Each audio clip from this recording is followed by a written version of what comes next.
everybody. Hello. Welcome to June. Hey. Welcome to Metal Waifu. Woo. Nick and Alexis. Hey. So we did have some plans for today's episode, and we were kind of following through them and everything. Actually, as we're coming through and everything like that, I have something to tell you. But as we were, we had an original plan of this episode today being Food Wars. Yeah. And I was in the middle of doing some exercising, and I was also watching the first chunk of Food Wars, and I was going through it, and I was like, doing whatever.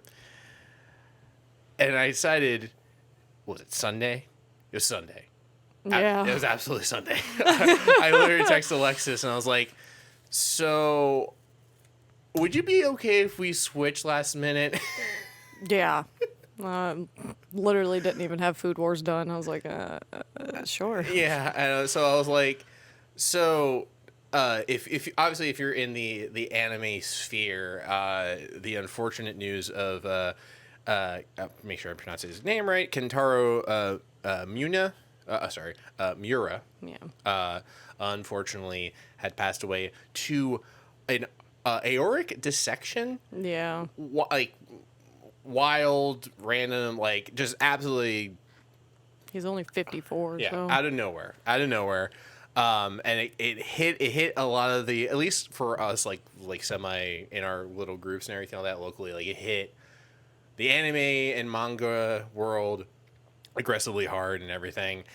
And as I was thinking about it, I was like, you know what, I was thinking about doing an episode maybe next month or something along those lines or whatever, but I was like, we should probably just do this now, to strike when the fire is hot and pay our respects when we really should, instead of kind of like waiting on it. Yeah. As much respect as we are ourselves earn as a tiny little anime podcast. Hey, we got 31 subscribers now. Yeah, 31. Yeah. Woo. Watch the Mastodon episode, for the love of God. Still got the most views on the cassette video. Oh, God, please, that's why I want you to watch the fucking Mastodon video, for the love of God.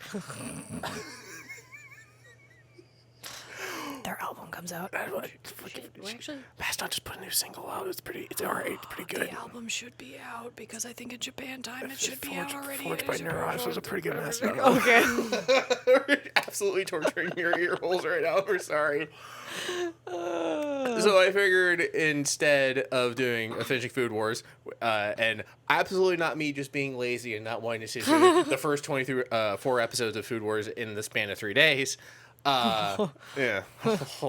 I figured instead we discuss the 3 film trilogy they made over the golden arc of Berserk. Yes. If you wanted to do a quick little introduction on kind of Berserk wise, like story wise, kind of like the general plot overview or whatever on the Wikipedia, if you want to do that, go ahead. Yeah. So, doing the same thing I do every time. As Nick said, this Berserk is a manga series that was written and illustrated by Kentaro. It's set in medieval Europe-inspired dark fantasy worlds. The story centers on the characters of Guts, a lone mercenary, and Griffith, the leader of a mercenary band called the Band of the Hawk. There was a prototype that premiered of Berserk in 1988. The series began the following year in the now-defunct magazine Monthly Animal House, which was replaced in 1992 by the bi-monthly magazine Young Animal, where Berserk continues to be serialized intermittently. Yeah. So Berserk started in the former series started in 1989. Between that, 1997, the first anime, the first 24 episodes of that series started up, and the first 24 episodes of that series is by many considered a benchmark in anime history. It was in that time, in that era, which I kind of call the Suncoast era, where, and maybe for us it'd be more like the FYE era, because we were like, Suncoast was kind of like dying off as we were kind of coming and watching like anime or going to video stores and all that. But it was during that time where the easiest way you can gain access to like anime and all that stuff and everything like that was going into a Suncoast or those stores along those lines and getting VHS tapes that were dubbed and imported and all that by various distributors and all that, like your Viz Medias, your Funimations, your 4Kids, like all those. I think Viz is the one that has Berserk. Does Viz have Berserk? Yeah, I think so. I'm pretty sure. So all those groups, those localization companies distributed all those animes and videos, and of course, they'd varied from like your Fist of the North Star, which is decent fun and everything like that, to. I was a little wrong. Viz has the movies. Oh, Viz has the movies. But I don't even know if Viz was a company when the first anime came out. It had to have been because they were around since because they were the first. They were the guys who distributed like Pokemon and all that. They were part of. Oh, that's true. Yeah. For the first anime series, it was Madman Entertainment, which still they did the movies as well. Anime Works and MVM Films. Okay.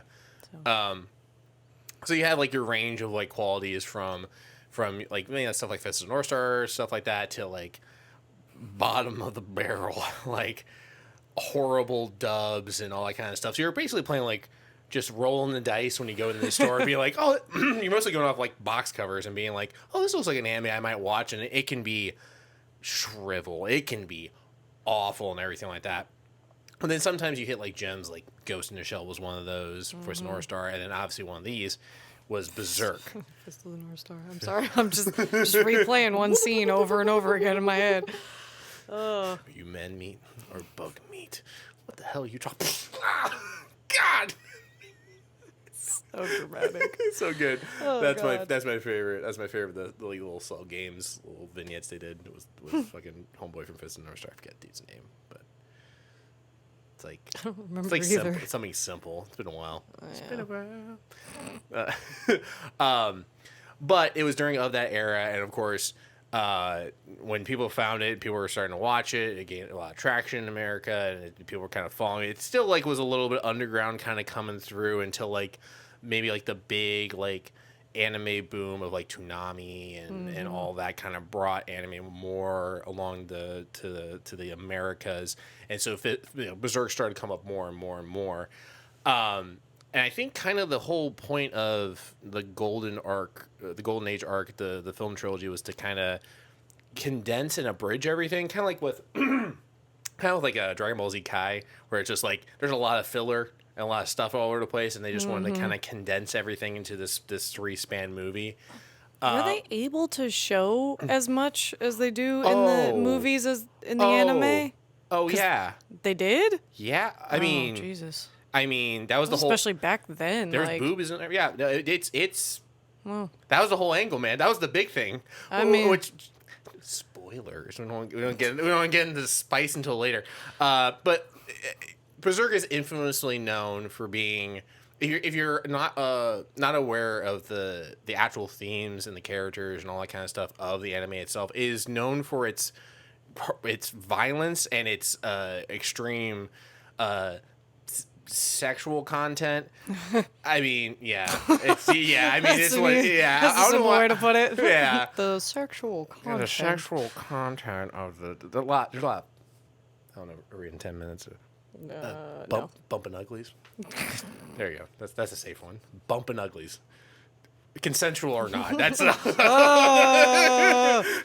But that was the whole thing about Berserk, was that it was like not. It was one of those things where people were. That's kind of like it was semi known for, but then like once people started getting into it and watch it more, there's more contextually going on with the series. Yeah. I forgot that I put this down here, so when I went to adjust the freaking arm, I hit it. She bumped into the mic and was like, "That's fine. Watch yourself." Extreme violence. That's just break the whole set, flip the table. Piano music playing in the background, just screaming and yelling. So in terms of as like an introduction to the whole series and everything like that, the anime series happens, 24 episodes, and that series covers kind of like the beginnings somewhat of like the Black Swordsman arc, but majority of it covers the Golden Age arc. Yeah. And it's 24 episodes, so it's not like too bad of a watch and everything. It was only one season for that aspect, but ever since, the manga has still been going, and there's multiple arcs that happen and all that kind of stuff, and other things that happen and goes on. I'm really curious as to what's going to happen now. Oh yeah. Well, that's going to be the big thing. But going into the film trilogy, I forget. No, it happened. Yeah, that's correct. So the film trilogy happens before the second season of the anime does. Yeah, because the first one came out in 2012 and then 2016. I think it's 2017 is when the second season comes out of the second season of Berserk. And no, 2016 to 2017. 2016, okay. Yeah. And then 2012 to 2013 was the movies. Correct. So the Golden Age arc does a weird thing, and it is the probably one of the bigger gripes of this Berserk going into that series is I don't know necessarily why they made it as like a creative choice or if it was like a budgetary choice. I don't think it's budgetary because I feel like it's more like ooh, look what we can do. Berserk does the Berserk Golden Age arc trilogy does this weird thing where they decide that they'll have hand-drawn animation, beautifully hand-drawn animation, like some of the nicest looking hand-drawn animation I had seen in a while, especially for that time. Oh yeah. To this like sometimes decent, to other times most of the time questionable. Like CGI kind of stuff going so on. Rough. In the third arc when Casca is talking to the band after they're trying to figure out what to do after they rescue Griffith, and he's from the far angle and you see Gaston the skinnier dude, kind of the sex pervert kind of guy. Kind of like freaking out, like Griffith was supposed to save us. Also, and you're watching the animation from a distance. It's weird. Oh, he's like jerky. Like he's like it almost looks like back in like the 90s. Did you ever watch the Adventures of Johnny Quest? God, not like that bad, but like kind of close. Yeah. But like in certain aspects, sometimes the CGI works. Like, oh yeah, no, there's definitely times where it's like fluid, but there was so many times that it stuck out so yeah, it's usually like in like the well lit scenes where it's like where like there's not much detail being shown and like the faces are kind of like shadeless and they're kind of it's on the questionable end. But in comparison to the second season of Berserk is all CGI and ooh, it's all bad. Yeah, it's a little rough. So that's why you'll never get us another like second season Berserk happens. It gets crushed and like don't watch that one. Just read from that point forward. Just read the manga. But in terms of the Golden Age arc, even with some of the CGI the questionable CGI stuff, I'm okay with telling somebody like, "Hey, I want to start Berserk. Where do I start?" Yeah. And in all honesty, the reason why I chose the movies was because this is actually how I started Berserk. Was because somebody, my buddy Curtis, hi Curtis, lent me the Blu-rays of the films, and so I ended up watching the first movie at my house. This is back when I was still living with my parents, and so I had the. I think they were out of the house at this point, but I was watching the first part. And there was obviously some questionable shit going on. And I was like, it was like the same thing. It was like the same thing that happened to me when I was trying to watch Game of Thrones in the house. Oh Lord! I was watching the first episode of Game of Thrones, and when freaking the Lannisters were going at it at the end of that first episode, my parents were about to walk in the family room. I'm like, oh, don't worry. I watched The Slitmouth Woman. So there's a couple different versions or different movies for that storyline, and I'd watched this other one that had been on Netflix, and it was great. I loved it. And then there was, I think it was supposed to be like the original one, and there is like, I want to say there's 3 sex scenes in it. And if anybody knows anything about Japanese horror, they don't give a damn. oh, there you go. Like, granted, they're not really showing anything. Like, they're not showing areas, but they're also not leaving anything. I mean, there is literally, like, this dude is going at it with her under the covers. I think she's, like, laying on the floor or something. I can't remember what happened. But there's a scene before that, which my stepdad walked in on, and I was like, I swear to God, it's a horror movie. I swear. We get through that scene, and like some more horror stuff happens, and then there's another sex scene, and I'm like, I'm gonna turn this off because he's sitting in the room with me now at this point. Like the first one he walked in on, and now he's sitting in the living room with me, and I'm like, I'm uncomfortable because I'm pretty sure. The two people were related in some way too, but I can't remember if it was like a stepdad situation too. I think that was part of why I was really uncomfortable because I was like, oh no. Yeah, so it's fine. It's fine. Oh, God. I'm not scarred from it, I swear. Sorry we had to go down this story. Anywho, so I found out that Berserk was on Netflix, so I just watched it on my computer.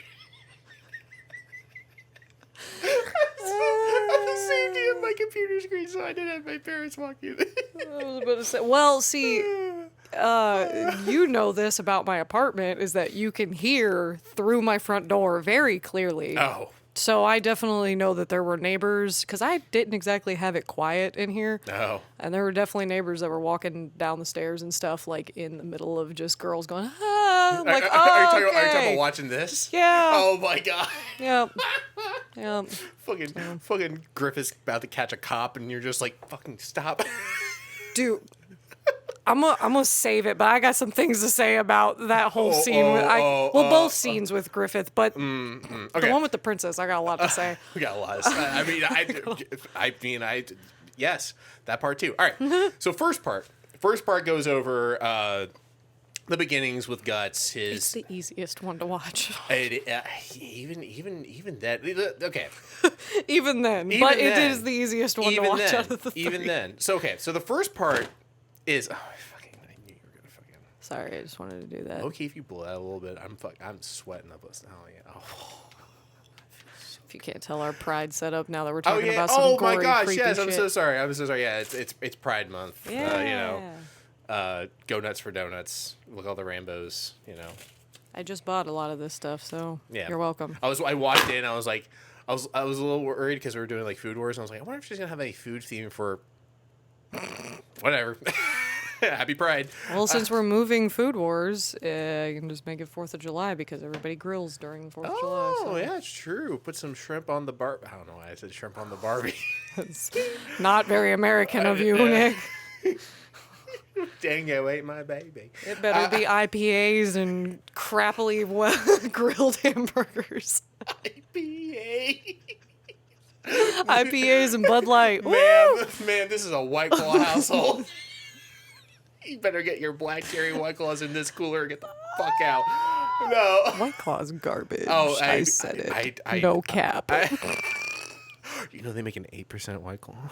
Oh. An 8%er? It doesn't mean it's going to taste any better. Still so sucks. Guts is a lone mercenary in this dark fantasy world of Midland and all that. And he has okay, so one parallel, I brought this parallel before, I think, in like Goblin Slayer and everything like that. He's very Conan-esque. He was born underneath his mother who had died, and was taken by a soldier named Gambino. Yep. And was sold off, to which then he kills the guy who he bought from, and then kills Gambino. And so he begins his lone mercenary thing. And I think like throughout the film it shows that his story as it goes along. Trauma just suddenly interjects. Yeah. Good news. There's a big theme in this series, and it's called trauma. It's called it's so big. It's called Catching a Feel or Two. And by catching a field is a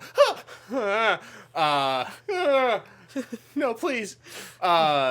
So inaudible screaming. Yeah. You just, sorry, I was just thought of the Filthy Frank meme. Anywho, but we catch Griffith. We catch we catch Guts. There's too many characters named G in this show. That's true.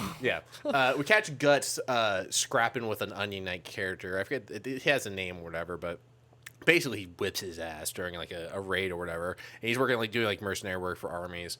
And he gets some money, he does all that stuff, and he presses the man named Griffith. Mm-hmm. Griffith is a punk bitch. He a punk bitch. I will say the first time he came on the screen, though, I was just like, wow, pretty. Oh, yeah, wow, pretty. But then, like, here's the thing. I had, like... He terrified me. Like, as this progressed, I got actually scared of this character. Oh, yeah, no, 100%. You're supposed to be. Because, like, he starts off as, like, he's very beautiful. He's very gaunt. He's very... he's very charming. regal. Yeah, he's got a lot of charisma. All of it's... Yeah, 20 charisma. He got them stats. He can talk his way into anything. Yeah. We're out of it. Not everything. Well, we know not everything, but he wasn't talking. Oh, damn! Oh my god. He through a duel because Guts is a grizzled. At this point, he's young and he's very headstrong. He's just like, I kill for a living. It's my job. I make money. I'm good at it. And Griffith is impressed by his swordsmanship and courts him into his Band of the Hawk, his mercenary company, by defeating him in a duel. Yeah. Another theme that's crossed. He's or what he always said, like, he's mine. Yeah, he's mine. Yeah. I want him. I want him. This is like, calm down. All about it.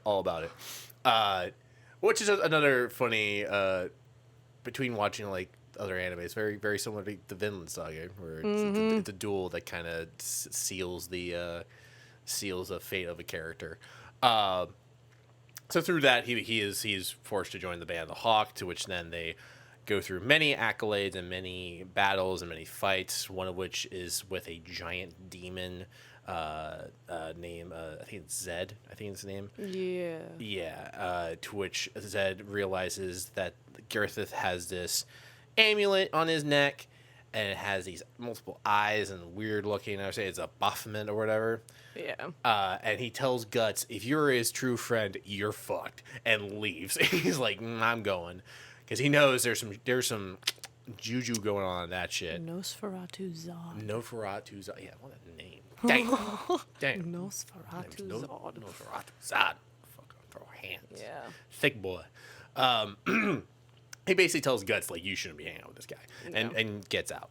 But through this, through many battles and accolades, they end up joining with becoming like basically part of like Midland's militia, and a secret mission at one point is put on Guts by Griffith to go assassinate somebody. I forget necessarily the It was so. Oh wait, hold on. Oh, just reading. Yeah, I have it because I kind of forgot. Well, because so we kind of missed the whole thing not missed it, but didn't include that Griffith's whole plan here is to work up in rank. He wants his own kingdom. That's his whole thing. Yeah, he wants to be a king. And his rise in status is ill-received by noblemen, and a failed assassination attempt by the king's brother Julius results in his murder by Guts, which is what Griffith tells him to do. Yeah. Through certain murder a man? Through other things, And he kills his son. I was getting to that. Oh, okay. I was getting. Keep going. To the first fucked up part of the show. Oh, okay. Well, there you go. Cascades into other fucked up things. Fuck it, yeah. You like one of the first things, like towards the end of this assassination attempt, he fucking has to kill this kid because there's supposed to be a fucking witnesses, and he feels like it's the first time you see Guts like kill somebody and go, oh, I hate this. Yeah, it's like the first time he shows any emotion. Yeah, it's the first time he's just like this, because he obviously he empathizes with a kid, gets in a situation of war and blood and all that stuff, and this is something he's just used to and accustomed. This kid has no understanding or feeling towards it, and then all of a sudden this guy just goes up and goes, ah! And it's like, and of course it's another example of like when the 2D animation excels, just the way it's animated and the way it's the emotions are portrayed in that scene, it's so visceral and it's so emotional. You just feel awful. And this is at the same time when Griffith is also explained to somebody that basically he just sees like the Band of the Hawk as his pawns. Yeah, he's just using all of them. He's just using all of them, into which Guts finds this out. And that kind of like seals off the end of the first act, which leads into the second act, the Battle of Deltroy. Can we just talk about that one part of him? What was Adonis is the kid's name? Yeah.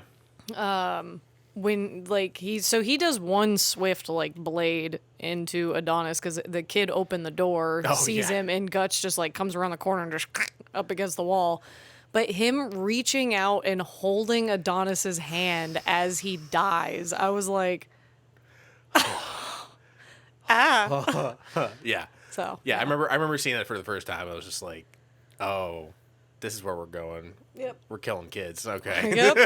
we're killing the story. Yeah, we're killing kids. And then the second film we get into continues to go into steep territory where it starts off with the battle against the Rhino General and all of them, right? Adon, who is that's crazy. Who is I'm pretty sure he's played by homeboy plays Goku, Sean Schmamble or whatever his name is, because he has the same kind of like inflection or whatever.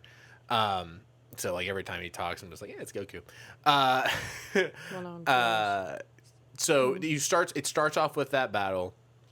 No, it's Mike Pollock. Mike Pollock. Okay, never mind. I was wrong. I think he has a few roles in it, but you start off with that battle.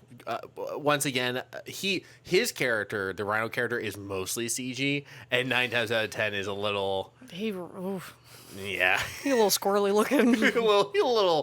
You okay there, bud? Yeah. Like, are all your T's crossed and your I's dotted there? A few fries short of a Happy Meal. And he's also like super misogynist. Oh, yeah. So he targets Casca a lot. Yeah, he's like, you women fight with a blade? Women aren't allowed on the battlefield. They're allowed in the kitchen. Make me a sandwich. He doesn't say it that, but like you might as well. He's that deranged. Yeah. So yeah. But he. Who was it? Casca falls off a cliff, and then Griffith, and Guts goes to try and rescue after her and everything like that. And he falls with her Because he goes to catch her, and then gets shot. Right? Or yeah, was that, I think so. That was that scene. Yeah. Because this her falling thing happens another time. So. Oh yeah, it happens another time. Yeah. But. Sorry. The whole scene that happens after that, I just was like...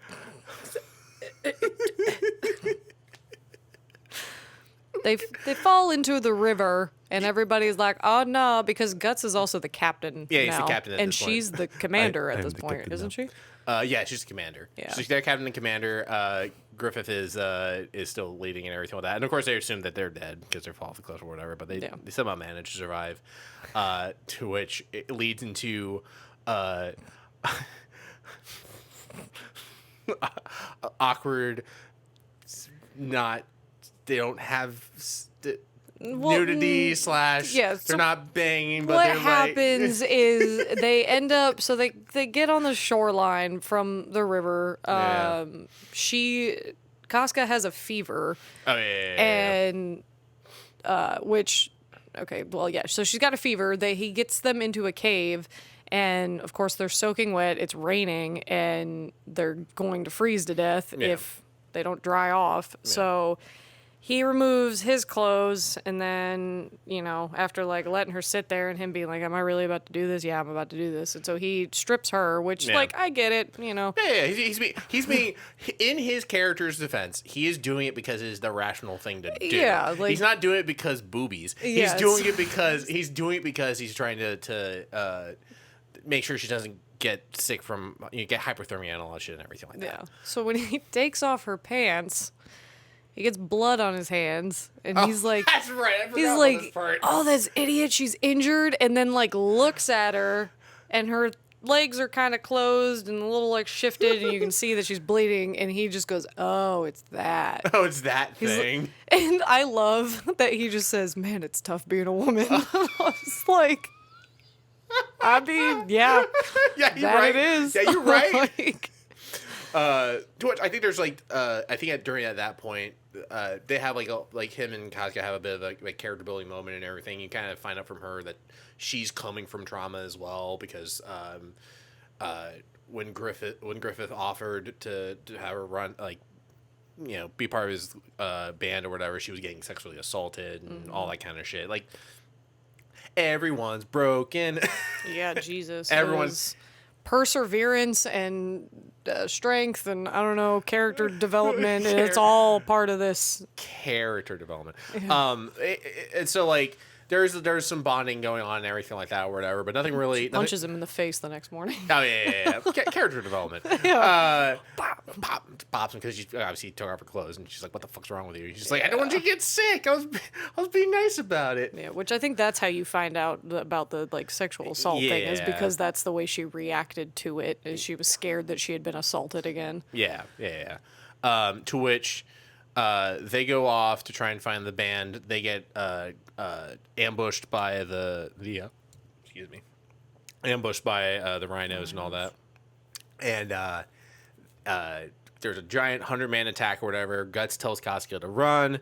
Casca runs, but then she gets stopped and almost sexually assaulted again. Jesus Christ! To which then the Hawk shows up and saves. And wasn't that when he was saying that?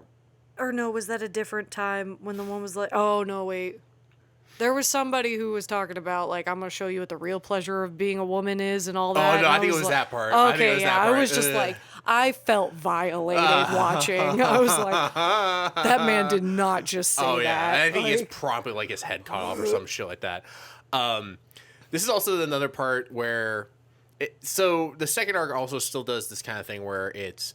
the fight against the 100 dudes or whatever is also mostly like CGI. Yeah. It's okay. Like and here's the thing that helps it is that it's a darker scene. Mm-hmm. So it doesn't, you don't see as many of like the weird detailing from the 3D models and everything. So you kind of get away with it a little bit. Blood.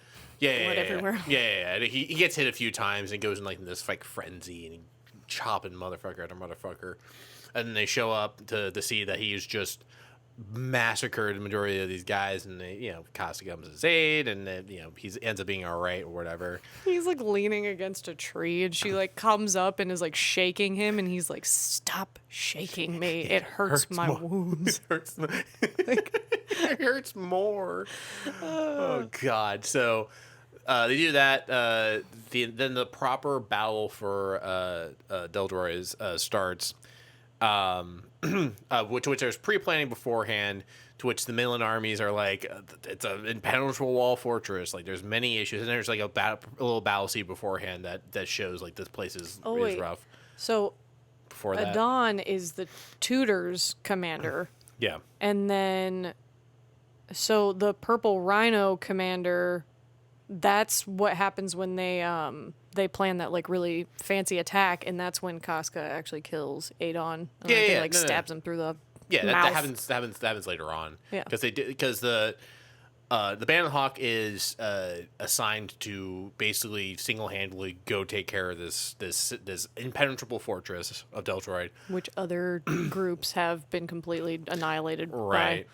And so this battle starts, and it starts off as a traditional charge forward, to which then the Deltroids performs a counterattack, to which then they retreat, and so there's kind of this weird scuffle that starts going around and everything, and the king of Deltroid realizes that Griffith's in the battle, and he's like, "Don't kill Griffith. I want him." Like he's like the first person to capture Griffith gets like 1,000 gold or some shit like that or whatever. Fucking one homeboy who was going in to like try and grab him, whatever, and just gets his head completely cleaved off, just like going in like just gone. Done. I still love right when like they're charging towards them, and the one guy in the Battle of the Hawk is like, "We're supposed to take on all of them." Yeah, he's just like, This seems real neg. There's also like a child in the group now. Oh yeah. I think that he might have joined up like. That might have been a scene missing.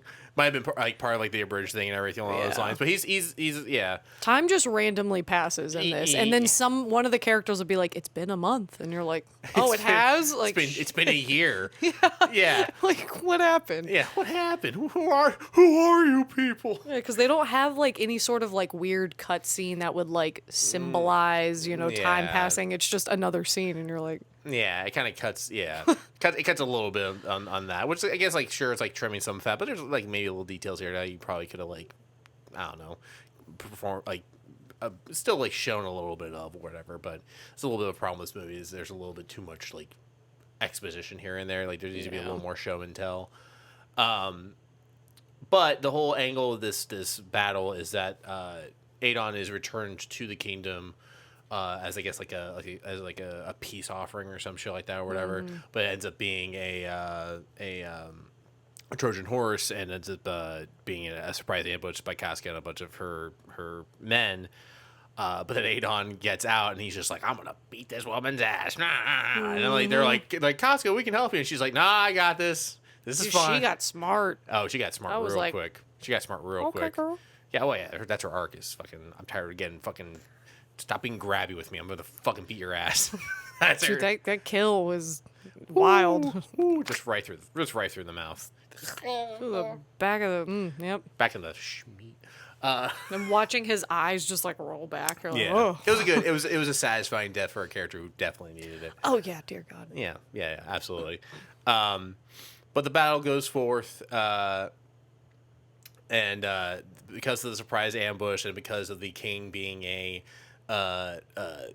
thick-skulled, egotistical dumbass, the Delta ends up losing the battle, and the Band of Hawk wins by their surprise ambush.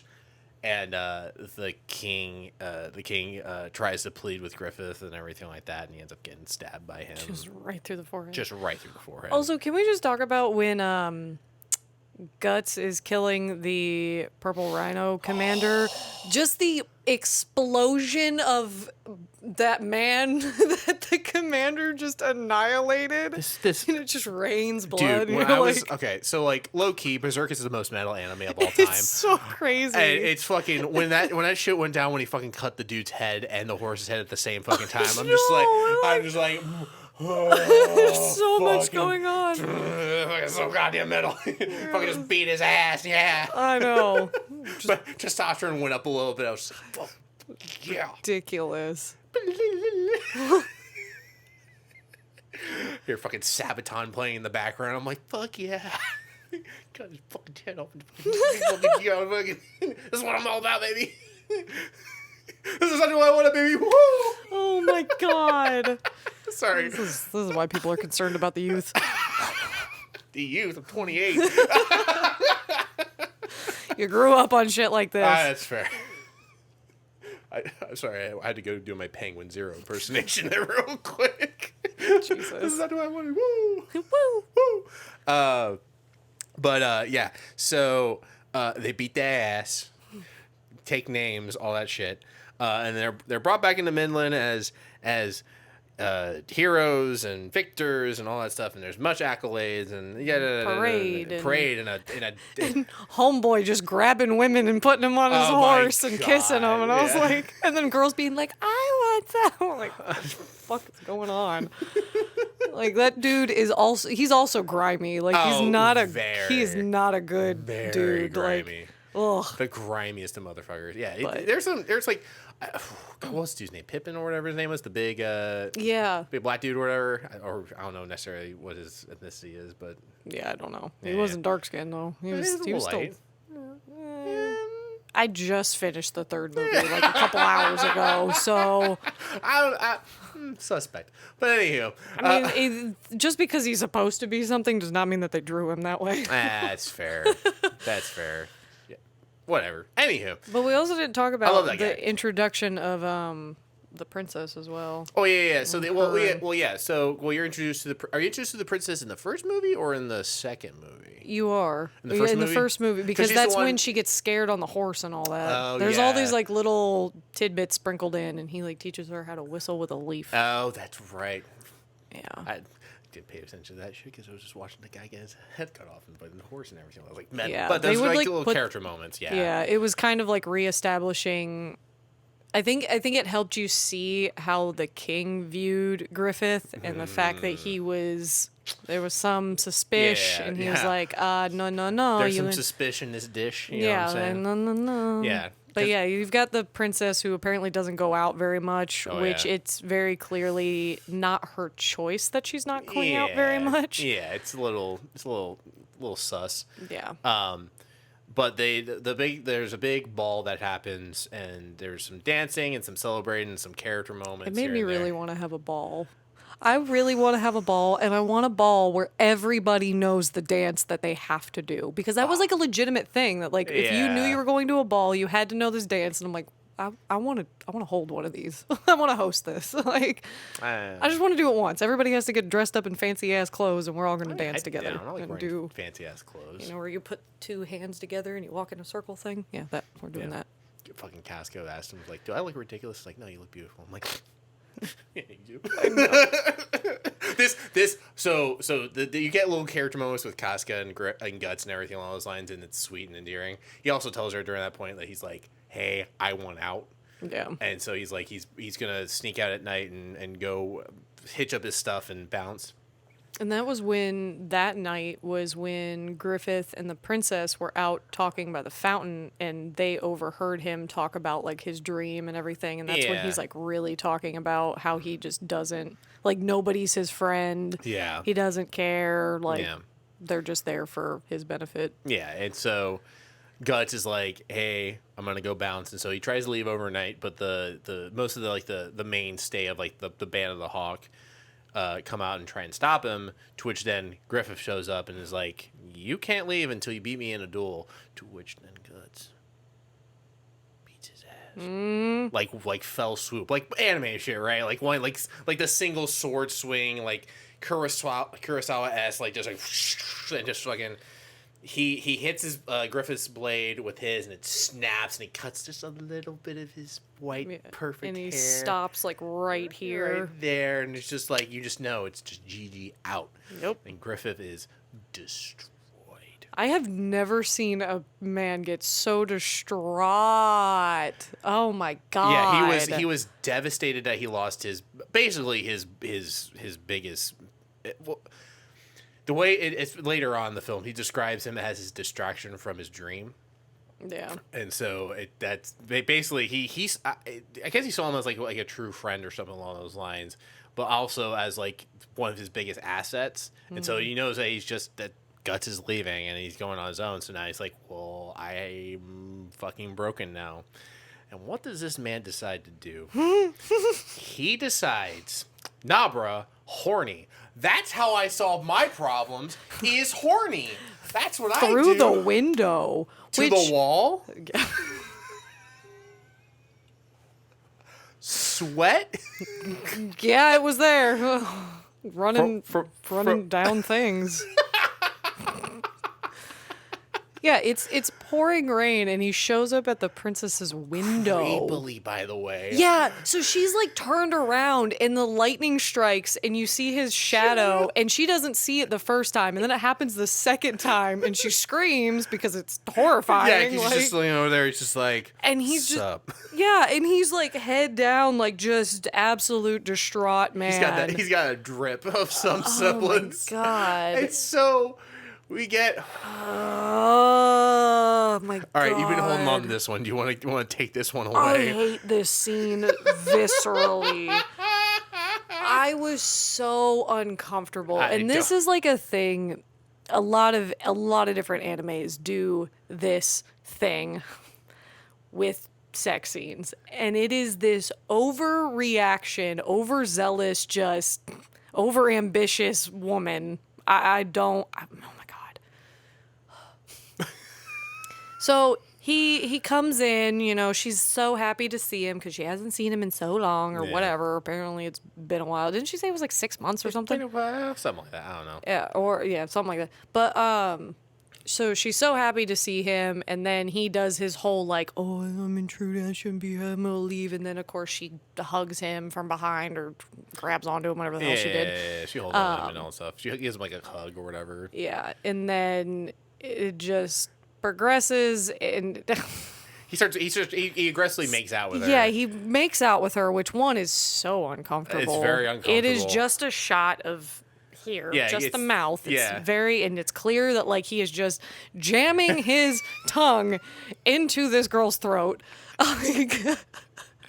And she's so overwhelmed, which I'm guessing that the whole point is that she's a virgin. That's what I'm guessing. Yeah. That would explain, one, her reactions, and two, just, I don't know, everything. Everything, all on everything. Yeah, and then he decides to just start going at the boobs. He starts going at it.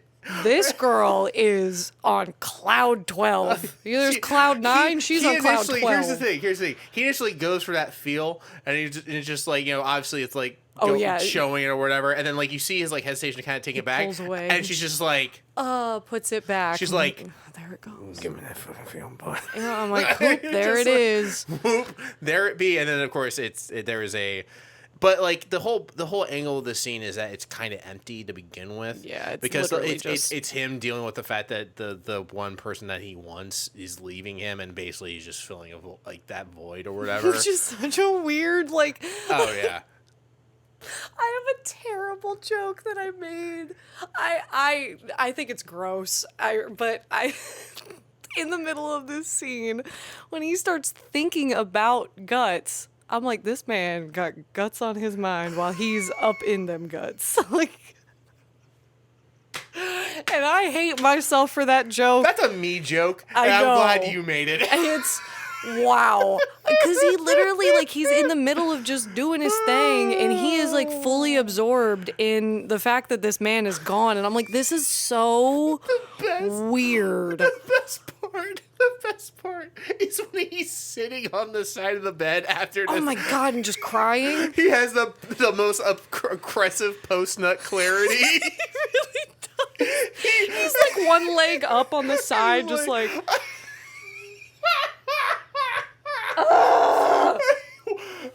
that post-nut clarity be hitting different. He's just I just missed my best win. It's so... I just missed my... And it's fucking, that's... What you get?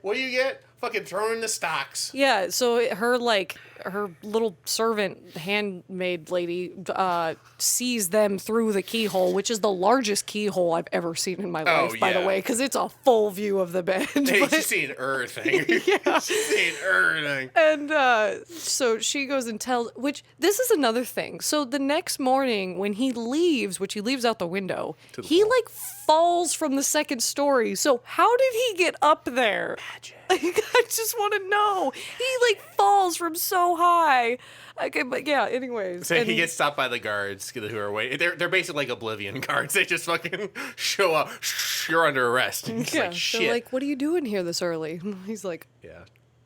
I'm guessing you all know. Yeah, I'm assuming you put two and two together. Yeah. Trying to smash. Yep.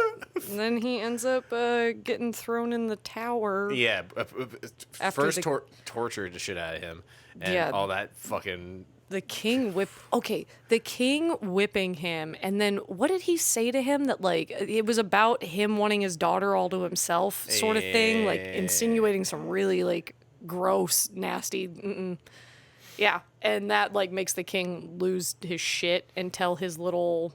What does he call that thing? Goblinoid? Fucking no, he actually head ass. Was it just called torturer or what the hell forget was his name. I know.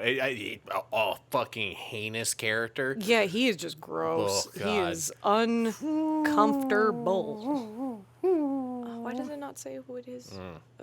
Wow. Okay, that's awful, but it doesn't say. He's got a really basic name. Yeah. It's supposed to be the fact that he's a torturer or something. I literally think it's that. Just torturer. Yeah. Whatever. But. Yeah, so the film ends with that horrible knowledge. He ends up losing the Baphomet or whatever, and it runs off into the sewer system, and it ends on the thing trailing off or whatever. Yeah. And so the second arc starts going first arc you see some steep shit. Second arc, we're getting there. We're getting close. Then the third, just. So third arc happens, right? Jesus Christ. Year after. He's been in prison for a year. And it starts off fucking insane where he's laying in the stockade and he's just a fucking shambled mess with his hawk helmet on. That awful. One of my favorite things about this anime, about this series in general, is the creature design. Mm-hmm. If Eldritch horror, all that kind of shit, it is insanely well done. The creativity and all that shit of just making the most fucked up looking shit you can put onto a page. This thing crawls out of the crack and kisses Griffith's hand and everything, and it's just fucking weird and so gross. Weird. And it's like it looks like it's coming out of the wall, but then the wall like reforms, so you're not sure if it's an illusion or not, or if he's just going insane. Yeah, it's supposed to be that he's had like not only physical torture but like mental torture as well. Yeah, so he's just fully losing it. Yeah, but then it cuts to I forget why Guts comes back. Why am I blanking on that? From my understanding, and even from this little synopsis, that like they don't fully explain why he comes back.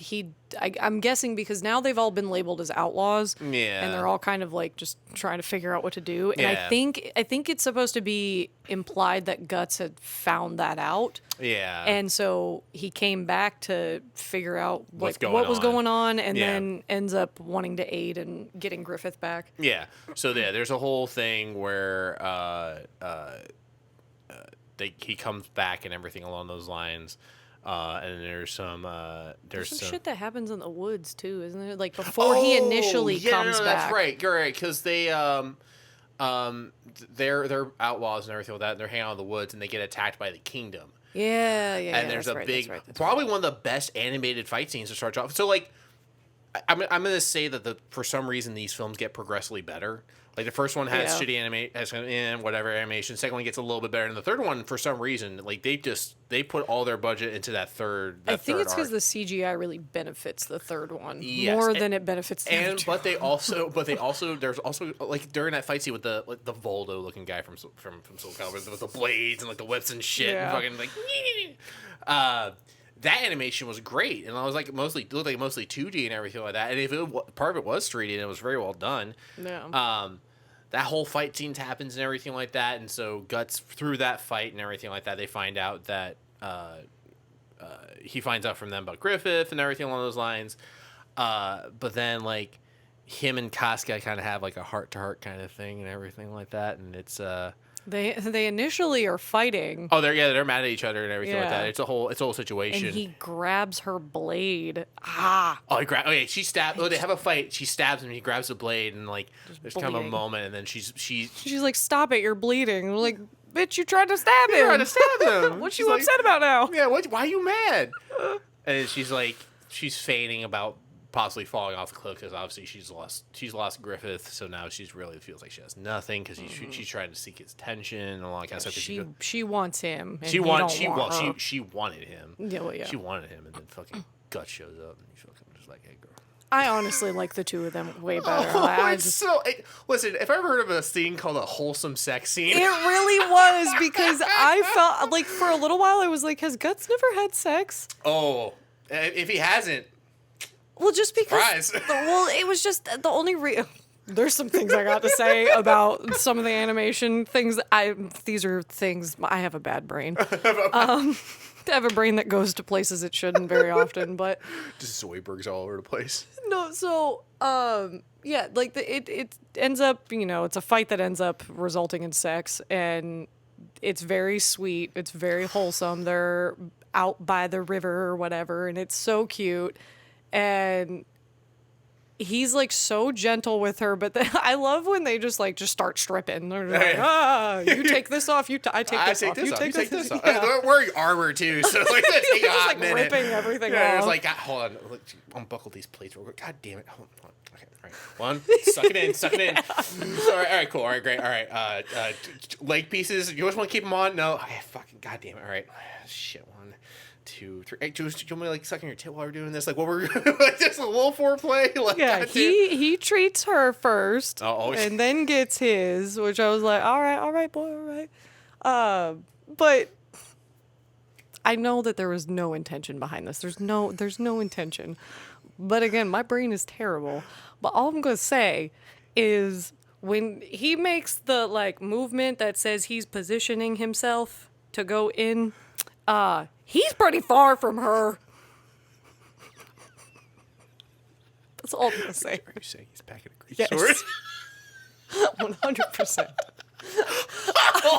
I just happened to notice that, and I was like, and the whole time I'm like, Alexis, no, it's not intentional. It's not intentional. Stop trying to make it seem like it's intentional. It's not. Do you know later in the series when he gets his big name actual blade? You know what that sword's called? Oh no. Dragon Slayer. Is it really? Wow. That's incredible. That's his actual sword. He gets a big because he needs to kill like inhuman creatures. So like the swordsman that makes his blade originally gives him one sword. He's like, that's not cut it for these inhuman creatures. So he grabs Dragon Slayer, and that's what he beats him up with. So I guess he was wielding Dragon Slayer early on. Well, yeah, but then I did. By the way, was not thinking that, but I remember rewatching this scene. I'm like, because like literally his hand moves and does something. I'm like, okay, so wow, they're like really showing that like he's getting ready to go in, and then I was like, wait, he started quite far away. Either he was getting a running start, or that man had. He's going the distance. He had something in the middle that needed. He's going for speed. She's all alone. Need.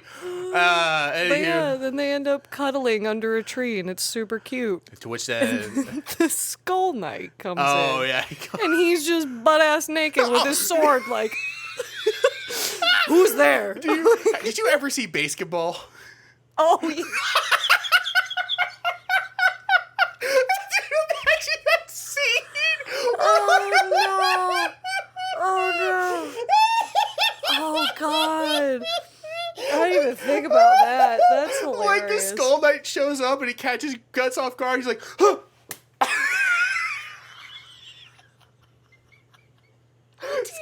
Skull Knight's like, what the fuck? You want me to come back later? Is this an awkward moment? No, it's fine. It's what you? The it's amount about to rain blood soon. I'm just letting you. Yeah. Just letting you know that.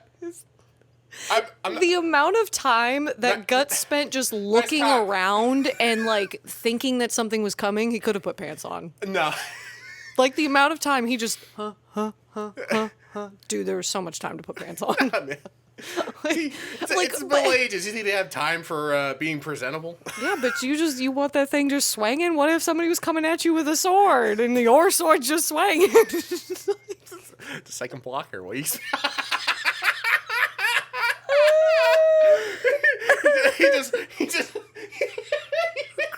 He just flexed that thing once. Oh my god. Jesus. It took a turn. Oh my god. What? How far are we in? Almost an hour. Okay. I was going to try to figure out, like, it seems like we've been talking a decent amount about this. This has been a good time. But yeah, so Skull Knight comes in to tell him that, what was it? There's just like a reign of terror is coming, or however he said it. It's going to be like a something to do with blood. Yeah, I know there was like terror. And I was trying to think of like the words that he was using. Shit's about to go south. You just be ready. And he's just like, what does that mean? Yeah, which the Skull Knight's still one of the coolest. Such a cool character. Badass metal fucking. So Berserk. Fucking cool. Okay, so like, in all honesty, and possibly one of the reasons why I wanted to do this in the first place and need to talk about it, like Berserk at some point during this podcast. I think Berserk, both in terms of anime and metal, is like just that perfect. It's what like I think like makes this work is because shows like this where it's emotional, but it also has like its heavy moments, and it has like the anime things, but it also has like it's the anime stuff I like. I can't even argue that. Like, especially like in terms of the stuff we've watched so far. Like, I've liked Goblin Slayer, I've liked Vinland Saga, I've liked those style of animes because it hits my fantasy trope wanting and need and everything like that. And it still has a lot of very real elements. Oh yeah, 100%. But like, especially aesthetically, like when my little brother Chris, Neko Crispy on Twitter and all that kind of stuff, he's a great artist and everything. Like, he's done our logo. Like, one of the inspirations I sent him was like some Berserk art and everything, and especially like the manga style and all that, so I can get that like the manga style is so good. By the way, yeah. Like, for love of God, like it's free on the internet, but like also give them money. So like buy like the nice Dark Horse big ass manga volumes they've released. They're really cool looking. Some of the greatest manga art of our times. Like it's not even manga art, just like comic book graphic novel art. It's such a touchstone. That's the word I was looking for. It's such a touchstone in the anime and manga ether that the weirdest thing about it is that like it's so synonymous with the anime, but it's also I think probably one of the hardest ones to watch. Like for certain people, I'm like Berserk's one of the greatest animes of all time. Greatest manga, great piece of like Japanese work in a long time. It's inspired so many other things. So. Right. But I also wouldn't necessarily recommend it for everyone. No. Especially if you're below a certain age. Yes. No children's watching this shit. Yep. No, I'm not telling you God. this. Well, not even children. Not even children. Like certain people I would just look and be like, you might not want to watch. Oh, yeah, no. And it's mentality wise, too. And also just if you blatantly know that somebody would not be into that kind of thing. Yeah. Especially from here on with the third movie. It's the third movie. I got mad uncomfy a lot. Oh, I think that's the point. I know. I know. So I literally was sitting here like sewing, going, I'm so uncomfortable. This is Wow. Hey, don't touch me there. This is my no square. Oh God. And there's okay, yeah. There's so many things about the way that a lot of these next scenes are just done that I really want to touch on, but yeah. So storyline. So continuing on, they formulate a plan to go rescue Griffith. They go to the tower where he's being held, and they meet up with the princess. The princess is the insider. The princess is the insider because I guess the dick be hitting that good. Here's the thing. So the way that a couple of them reacted made me think, did none of them know that was why he was in the tower? Did none of them know why that was why Griffith got in trouble was because they had sex? Because like people were so shocked that the princess was the insider, and I was like, well, yeah, that's probably it's probably it's probably because they didn't. They probably weren't told why. They probably told him that he was crazy. They've done that. But they're so in love with him that I would expect that they would have just like hounded for an answer. But maybe they just weren't able to get. Well, one, they probably just had to get out of there because there's a whole kingdom after them. Yeah, there's a whole kingdom after them, and then what they were probably telling the people was that they betrayed the kingdom in some way. They don't need to give an answer. In the olden times, they were like, I need to go find my truths and my conspiracy theories. No, they don't give a shit. The king tells you to do what's going on. It's like, oh, okay, sure, king. It's true. Yeah. But I just wondered if like anybody in the group knew, because I don't think anybody does. Probably not. Because he just got ganked at that point forward. Like they were like, treason, you're done. And treason. like, oh, okay. Treason, you're outlaws. Get out of here or get stabbed. You know. Yeah. So they go to the tower where there's basically this giant stockade full of. It's so gross. It's nasty, disgusting. And they finally run into Griffith, who they find out his tendons had been cut. His tongue had been removed. It looked like he'd been malnourished, not fed. He said that he skinned him and poured boiling water on him too. Yeah. Like, He's basically just. He's a potato. He's a potato. Like vegetable to the max. Yeah. Who the person tells him this is when they go into his cell is the torturer who locks the door and tells him in gross excruciating detail and has his tongue on the key little thing and then starts licking the tongue on the key, to which then Guts fell swoop single blade just through the door, breaks that shit fucking right through. He's like, ah! And like he just tells him like, he just fucking insults the shit out of him, like, you know, fucking pieces of shit like you go to hell and everything like that. I'm like, hell yeah. I'm like, but, you know, kill that gross thing or whatever. And he's this creepy little, like, tiny. He's like literally like this tall. He's so gross and gross. Yeah, I don't know, goblinoid looking. Him. Yeah, just yeet him to the chasm. To which then the guards show up and there's a giant fight and swords swinging and all that kind of shit and it's action packed. And there's they rendezvous up with apparently some people in the town that still respect the band, and they manage to get some of their boys to form a diversion, and then they manage to escape Midland with Griffith in tow, to which then they surmise they're trying to get the band back together. They're trying to get the band of the Hawk back together and trying to reignite everything and get things going. But and everybody is so hype about it because they don't know. Bro. Griffith's back, bro. Here we go. It's gonna be, and he's useless. He can't walk. He can't swing a sword. He can't walk. Can't speak. Can't fuck. That was a weird scene. So, like... Oh, my God. Yeah, it's awful. It's awful. It's awful. God, yeah, they're like taking turns on like taking care of him because obviously, changing his bandages. I know at one point Guts was telling him that he doesn't have to wear the helmet because it was just the two of them, but he won't do it. And then at one point, do you Guts, need your armor?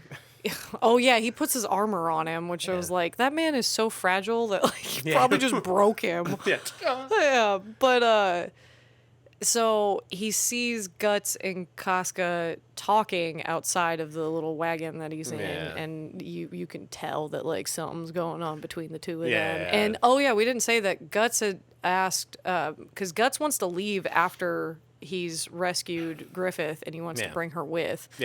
And she gets all distraught because she can't leave him. Griffith, she can't do it. Then she decides to go help change his bandages. Yeah, and apparently he gets the idea of like, I don't know what like get on top of like. I could like at first like he's like a flailing fish. Yeah, I was shocked that he was able to make himself move. Yeah. I guess he's still got like upper torso. It's just his arms and legs themselves he can't move, but he can kind of like move his torso. So he ends up like pushing himself over onto her, and I'm guessing that by the zoom in on her eye going was to imply that she felt something. Like physically felt something, not emotionally. Not everything's broken. I mean, that was my assumption, and at first I was like, "Am I viewing this right? Is this?" I don't understand. I'm concerned, and he's just like, she picks him up, and he's like, he's just like. It's just like she just hugs him, and I don't. Yeah, it was. Yeah, it's just there's. I mean, I understand that he's supposed to just be like he's just completely fucked up in every way, shape, and form. Like mentally, he's at his saddest and lowest point. Yeah. And honestly, maybe not even like. And he keeps seeing his the child version of himself. Yeah. Talk shit about adult version of himself. Yeah. Why your mom ain't shit. Fucking so. The band tries to get Guts to become their leader and all that kind of stuff and everything, but then ultimately it culminates to Griffith once again seeing his child version of himself running through the streets trying to get to that big castle in the village.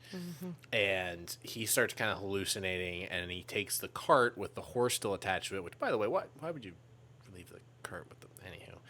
Also, how are you holding reins in your mouth? I mean, without yeeting your teeth out. I mean, all I need is a miracle.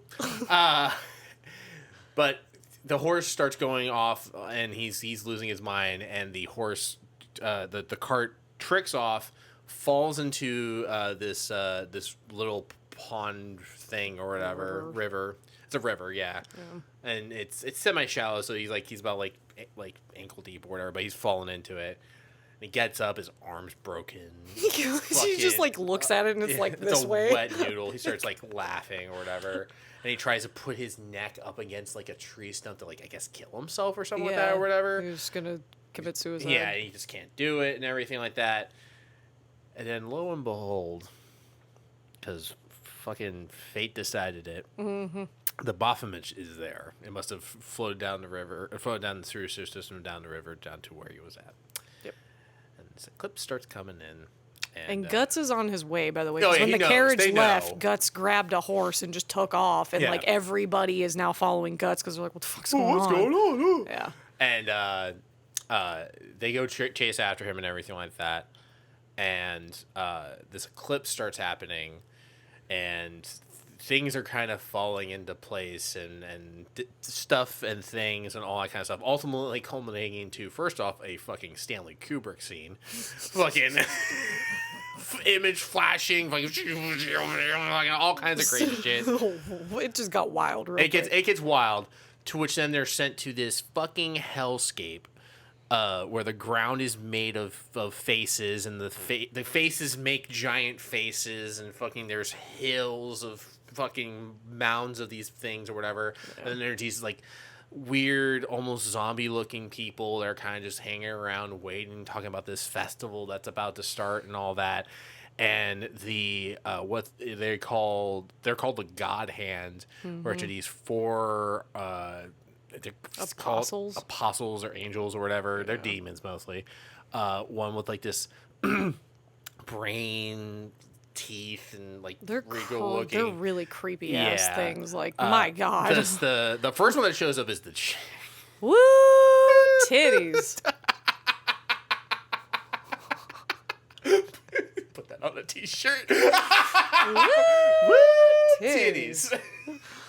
Yeah, she's like laying dormant for a little while. And she shows up and she's just like, sup, boys. Also, I love, by the way, so she like rises up and she's completely naked and she's like, she looks like Lady Death. I mean, which I thought at first that she was she kind of looks like she might be some form of Medusa, just like the way that her hair is done. Yeah. Succubus, Medusa, kind of like a combination of the things. But then like all of a sudden so she's like butt ass naked and then they like look to the characters and then look back to her and all of a sudden she's got a corset on.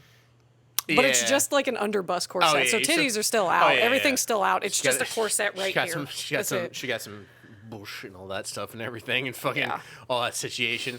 The other one is a baby faced looking thing that like screeches and fucking like blows out eardrums and all that. So the other one is this dude with glasses and like it's just like a floating head with wings, like. And the last one is will assumedly be like the leader-esque of this dude with a brain and like teeth and like kind of best way to describe him is kind of like if Hellraiser was an anime. Is basically what they are. Yeah. Kind of, yeah. And so they all show up and they're like, hey, so we're doing this demon feast thing, so you're all either going to depending on what your leader chooses, because he's because of dealings he made, he's either gonna either way they're all gonna die, but like he's supposed to be making a deal with them and everything like that for power. Yeah. And if they do, if they're all going to die. He wants to reach his dream, and he can make this. He's got to sacrifice. He has to present sacrifices, and now his entire freaking band is there. So yeah. So guess what? But there's this whole thing where Guts is trying to save him, and Guts is like not believing, and he's like, "No, he wouldn't do that. No, he wouldn't do that. No." And like, there's stuff's kind of going on. People are losing their minds and all that shit. Griffith is shown. Oh yeah, that's also a thing that there's supposed to be branded sacrifices. Well, yeah. Well, that doesn't happen till after he's shown basically what his whole life has been, which is just piling corpses upon corpses upon corpses. That's how it led to this. Yeah, he's killed many to try and get to the top. And so, Griffith's kind of having a little show of, like, maybe some regret about it and all that stuff. And they're just like, bro, you wanted to be at the top. You've already killed so many people. Who gives a shit? Fucking just kill off these people. And Griffith... Oh, this is the thing. So they're all former humans, like Nosferatu, Zod. Yeah, so, yeah, they're all of them all are... terrible people. Oh, yeah, because they've all been people that have wanted power, and they've done horrible things to seek it, which includes the Skull Knight, but we'll get to that in a second. Yeah. So, because of, Jesus. It's fine. It's fine. Keep going. She slammed the fan into the mic stand. Because of them showing everything and Guts is trying to get to him and everything like that, Griffith comes to the realization that the only thing that has distracted him from chasing his dream has been Guts. And he's just like, you know what? I want my dream. So he goes, I sacrifice, branding the Band of the Hawk and leading into a horrific eldritch horror bloodbath consumption massacre. It's a lot. Of this. Oh my God. It is. It's a lot. It's a prelude to our next episode. It's like a Cannibal Corpse album cover. Yep. It just ripped apart. Yeah, they get destroyed. And they make them look like they're like made out of like gum. Like their skin just they're just torn apart. To which the other thing you find out that what's going on outside is this giant tornado because the kid shows up trying to figure out, like, this is the rendezvous point, this is where we're supposed to be. Yep. To which then he sees Nosferatu Zod and the Skull Knight fighting against each other because the Skull Knight's trying to get in. Nosferatu Zod's like, I've been hired out by these guys to prevent this from happening. I don't give a shit what's going on, but if you want to try to beat your ass, I'll beat your ass. I got my money. I got my money. Or whatever he's got. Yeah. And so you see that going on, but then you come back inside and everyone's getting massacred. Juo, who's one of the the named band of the Hawk tries to escape with Casca, but he ends up getting killed. That broke my heart. Oh, He was so like, "Did I get him?" And she's like, "Yeah, you got him real good." I was like, "Oh!" After he's been like stabbed 4 times with these tentacles. The guy was like, he tried to stop. Like, he was like, "Go save yourselves" or whatever, and he gets, oh god, fucking goddamn it, felt bad for that dude. And then fucking horny guy basically gets his comeuppance. Because fucking homeboy like is like, "Oh, I'm just drunk at the bar. I'm losing my mind. I'm just like, somebody wake me up. It's a bad nightmare." And of course, titties. There's a naked chick, and he's just like, "Oh, titties." He's coated in blood and just like motorboating her. Yeah, like, and then of course it turns into a demon that just consumes looks him. like a fucking alien. Like, oh yeah, looks like a xenomorph with like the giant long head. Oh like, yeah, just. As this is going on, Guts is massacring demons left and right, and he's trying to save Griffith. He's whole time. Yeah, because he still thinks that he's not going to do anything wrong. I would have been like, "Dude, bye." Deuces. Yeah, I would have given up. I gotta go. And so the fight ensues, but ultimately ends up with Guts getting captured by the demons, and then Casca getting captured. To which Griffith assumes his true form as Femtu. Sound design oddly was a very interesting point, because when he shows up and he gets the leather armor and everything, it has like a stretch sound to it and everything like that. There's some really good audio. Oh yeah. Sound effects and stuff, sound design in there. Yeah. So like you feel the tension kind of pulling like on his skin and everything like that when he forms and all that. And there's some really cool, and I was saying this earlier, there's some really cool like angles that they did. They did some Dutch tilt angles in this part of the movie, which kind of just adds this. I mean, a Dutch tilt is literally just where they tilt the camera a little bit, because it adds this like weird Dutch dynamic. Angle. And there's some other thing, which there's one piece coming up in what we're talking about that I just like, I love it. I thought it was like a fantastic choice to do. Yeah. Do you want to continue saying what's about to happen? Oh yeah. So I guess we'll get into it. By the way, when Juo died, I think so. Yeah. Something like that. When he dies, you don't know what happens to Casca. It just kind of cuts away from. Oh yeah. You're not too sure, but then you find out that one that Griffith has assumed his true form. Mm-hmm. 2, he shows up, and then from tentacles from off screen, as Guts is looking on, there's Casca naked. Yep. And when I say like it's really hard for me to recommend this anime to some people, this is basically the scene. Yeah. And here's the thing about this scene, right? The thing that's fucked up about it is that he is surrounded by horrific, ugly, awful creatures and monsters and monstrosities, and everything around him is just hellish chaos. But I think one of the smartest things that's presented in that scene, in the situation, is how plainly and matter of fact don't flag me, YouTube, but the raping happens. Yeah. Like, it has a purpose. There's no celebration of it. Yeah, I'm not going to go, I don't want to really, like, I don't need to go into detail about what he does to her and everything like that, because I really don't. Yeah, I really want to explain all of it. But basically, she gets raped in front of him. But it's never presented at a point where it's, like, glorified or, like woo, like anything, literally nothing gaudy about it. It is just, it is what it is. It is a scene that is happening, and the horrific thing about it is because this is a person that he cares about and everything that is going on. Yeah, and Griffith knows what he's doing. And he knows what he's doing, and he's being held down by demons. At one point, one of them bites at his arm. He cuts, just once again, animation showing off. Oh my god! His blade's broken and cuts into his arm to break free to go try and chase him down. Of course, he gets stopped.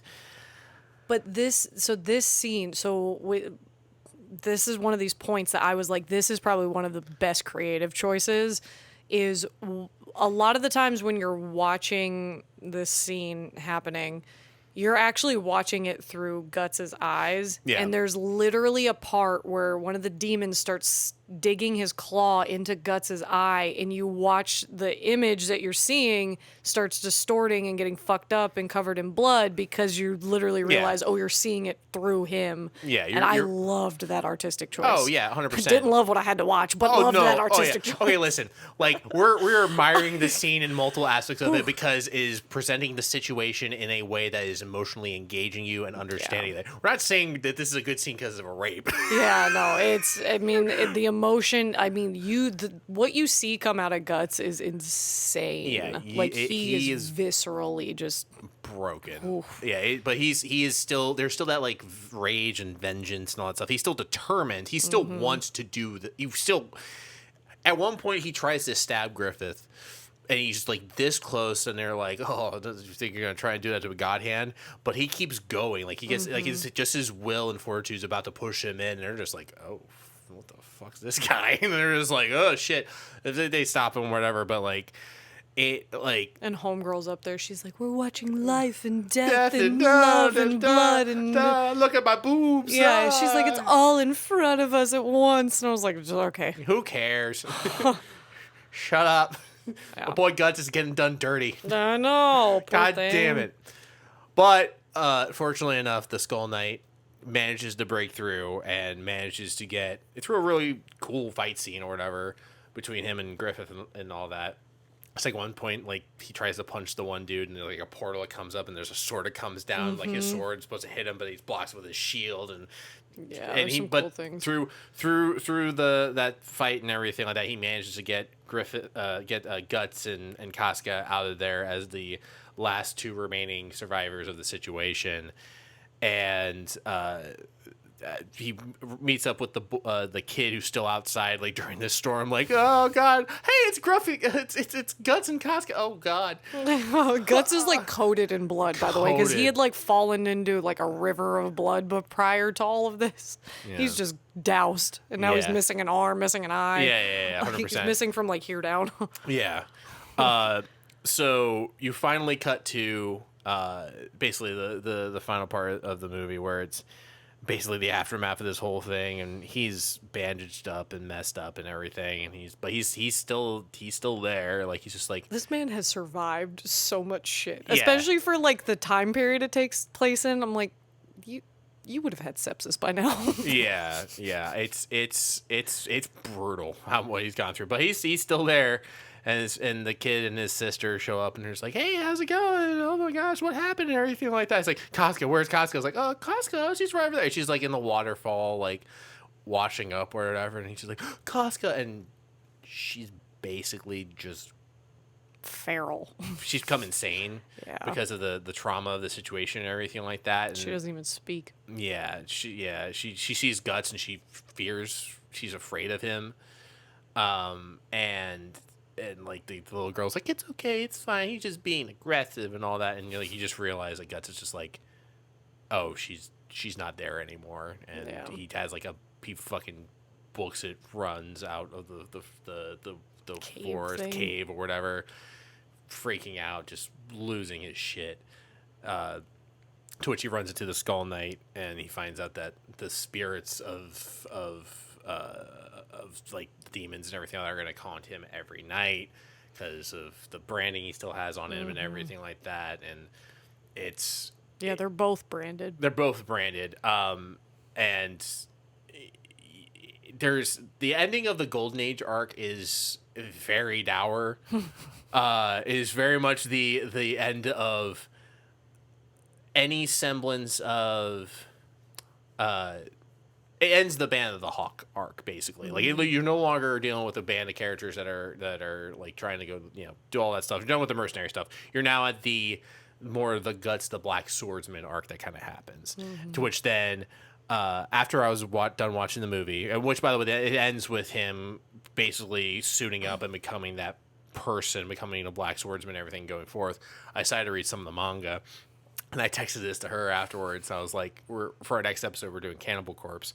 I was like, yeah, so I started because I immediately wanted to read more and go from there because I wanted this stuff to keep going because, God damn it, when it ends like that, I'm just like, I want more.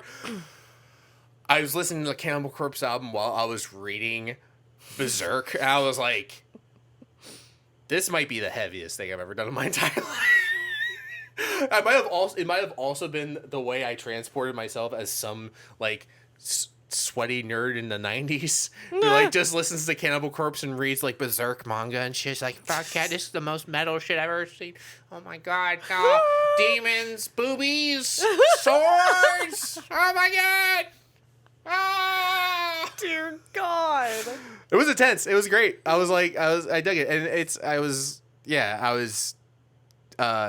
reading through it, and I was just like, I everything about the movies, right? Like, animation-wise, right, sucks sometimes, except for the third act. The third act is it gets so like, because at one point like Griffith goes through like when he's going through the change and shows that animation of him like naked, like floating through time, and like he's seeing like his friends, and he sees the reason why people fight for war and everything like that, and like cuts at one point there's like a part where there's like these two like cavemen like beating the shit out of each other with sticks and everything, and it gets again, like I said, it very, very much borderlines like 2001 where it's art style and everything, and that third arc just hits it out of the park. Whereas like where you watch like the first two parts and you're just like, what, like, were they just like not getting their footing right? Like, was it just like them just trying to figure stuff out? And so when they did the third arc, they were like, okay, we understand how to work this stuff now. Or was it just like, like the first two parts are fine, we can get some stuff here and there, but when that third arc happens, when we get to that stuff, we want to do like 110%. I mean, it might have, because the same thing happened with Attack on Titan when they started introducing CGI, because, and I was learning a little bit more about this. I mean, you have to think about how many frames have to be drawn per second. And so, like, again, Attack on Titan had this weird intermittent period where, like, there was both elements and everybody was like, this is really janky and weird. And then when they finally kind of went all the way for it, it did pay off in the end. So I think it's just like the same thing kind of happened here, was them trying to kind of balance it out. Yeah, and then Berserk season 2 happens, and you're just like, oh, yeah, that's not cash money. I'm just going back to reading. Yeah, well, yeah, and that's the thing I'll say, like, kind of like leading off, is that like I think like this arc, if you can find the Berserk original animated series on the internet, good on you, because I can't find it anywhere. It's not on Crunchyroll, because Crunchyroll only has the new CGI series. I didn't check Retro Crush, but I don't think Retro Crush has it either. Like it's I think it's kind of in this like weird like non-existent, like maybe like in some copyright hell or some shit like that or whatever. So if you watch the original series, original anime is animated very well. But if you want a way to kind of ease yourself into Berserk, and you're down to watch Berserk, I think this trilogy arc is perfectly fine to doing that. And then from that point forward, I would just say read the manga. Yeah. Because the manga is just that good. And from that point forward, it gets more into the Guts Black Swordsman stuff, and it gets more into that, like, it gets more metal, because you're dealing with Guts post everything that's happened to him, and he's just killing. He goes more monster hunting, more or less, and it's unfortunate that like we may never get like an actual conclusion to this whole thing. No, oh god. I mean, unless he's got it like, because some of them will actually write like key points down, or have like there's like a written. If there's a manifesto or some of that. Or it just needs to be illustrated. And that's the thing you're also losing. He's the one who illustrated it, too. Oh, yeah. And that's like, well, shit. Yeah, he was the guy who was drawing it all and everything. So, like, you either get... Cause here's the thing, because, like, I think it was Wheel of Time, Robert Jordan. He was writing that whole thing, and he ended up passing away. But, like, people had manuscripts and everything like that to finish that. But that's like a book, right?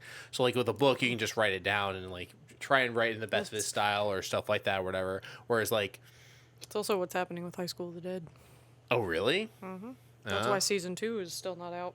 Because in that OVA, or OVA, as I say, that was when they announced that season 2 was coming, and then that was when, I think it's one of the Was it the actual? Oh my god. Oh, did the author of High School Dead die? Yeah. I think. Well, I didn't know that. I don't. It was. There's a heaven or hell. I don't know where he went. I've watched the OVA. I'm fucking. Steep. Yeah. So. But the work was not entirely finished after Daisuke Sato passed away in 2017. Oh. That's unfortunate. Yeah.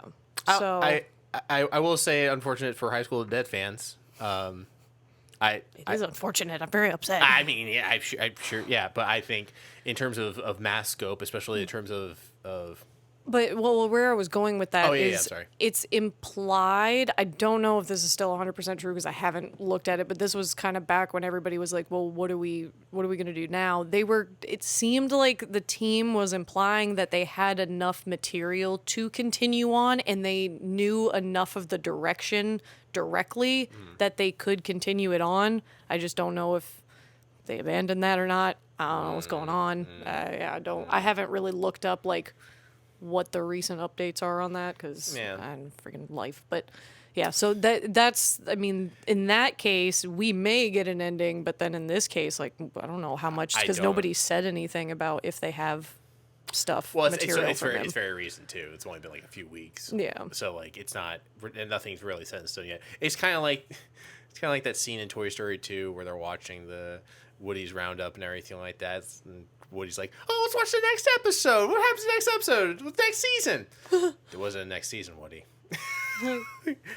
What? That's basically Berserk. Don't worry, that's also Nana for me, except the author is still alive and just not doing anything. I feel like that's worse. Well, the author ended up in the hospital for a while and then came out, and that's it. We knew that they were released from the hospital, and that's it. That's all it is. Like, that's all, folks. And we're like, do we get an ending? Please give us an ending. Like, everybody's just desperate for an ending. Well, that's just it. Like with Berserk, is that like people just want to see fucking Griffith get chopped in half. Like there's some blood out there, but like I think part of me is also just kind of like content with the idea of just kind of is the way it is and how it's presented, because I feel like that's just the most Berserk way to end it. It's just that things just happen and life just kind of goes the way it is, and sometimes you just can't hold on to things for as long as they can, and it just kind of drift off. And it's also it's kind of scary, like as if you're a really true fan and you're so in love with this storyline, it's very scary, the idea that somebody could come in and try to make an ending and it doesn't feel like the original, and it just ruins all of your expectations, all of your hopes. You pull a Game of Thrones and try and finish the story before the books are even finished. Like, I feel that. But then at that point, if I'm that person, I'm just like, well, that's their way they interpreted the ending. Like, it doesn't necessarily mean that's the way that the creator wanted it to go. And if they attempt to try and do it in a way that they like is trying to be as close to what he was probably envisioning the ending of it being, cool, awesome, like good on them.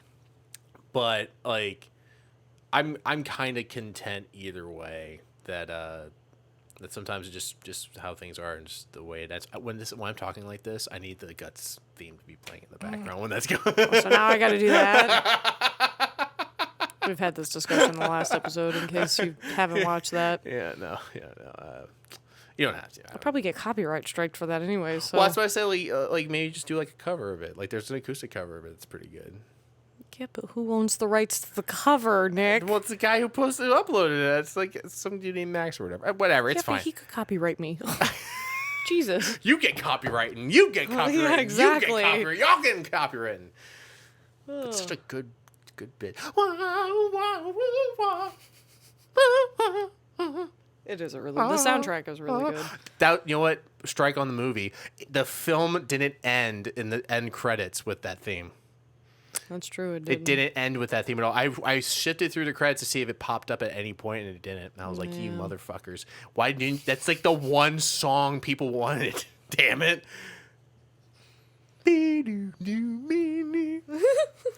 I wish not to be horny anymore. Oh, my God. I only wish to be happy. Oh, my God. Okay. So on that somber kind of note and everything like that, I think is appropriate for Berserk and everything. I think we're about finished up here talking about this. I'm glad we audibled. I'm glad we did it. I think we can do Food Wars for next month, but I think we wanted to get this out here so we can, say our thoughts and say our feelings and everything like that, and hopefully rest in peace. R.I.P. Rest in peace. I'm trying to kill the mood. God damn it. Nick killed the mood, Petrosky. Wrong. Damn. Fuck. You don't know me like that. But